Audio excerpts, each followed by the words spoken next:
Colours मराठीवरील Bigg Boss Marathi season 5 मधील प्रत्येक स्पर्धकाने प्रेक्षकांची मने जिंकली. पण या घरातील एका खेळाडूला संपूर्ण महाराष्ट्र सुरुवातीच्या आठवड्यापासूनच विजेता म्हणून पाहतोय. तो स्पर्धक म्हणजे सूरज चव्हाण. टिकटॉक मुळे पूर्वी वादग्रस्त ठरलेला सूरज आता एक सुसंस्कृत खेळाडू म्हणून बिग बॉस मराठीच्या घरात प्रसिद्ध झालाय. पण या आठवड्यात बिग बॉसने सूरजला इग्नोर केलंय का, असा प्रश्न सगळ्यांना पडलाय. सूरजचे भन्नाट डायलॉग्स, त्याचा डान्स, घरातील प्रत्येकाविषयी असलेले त्याचे विचार सगळेच जण पसंत करतात.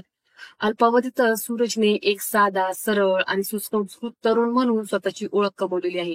पण या आठवड्यात सूरज बिग बॉस मराठीच्या घरात वावरताना दिसला नाही.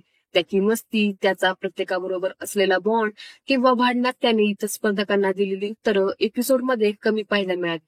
त्यामुळे बिग बॉस मराठीचे मेकर्स सूरजची वाढती प्रसिद्धी पाहून इतर स्पर्धकांना पुढे आणण्यासाठी त्याच्याकडे दुर्लक्ष करत आहात का, असा प्रश्न सर्व चाहत्यांना पडला आहे.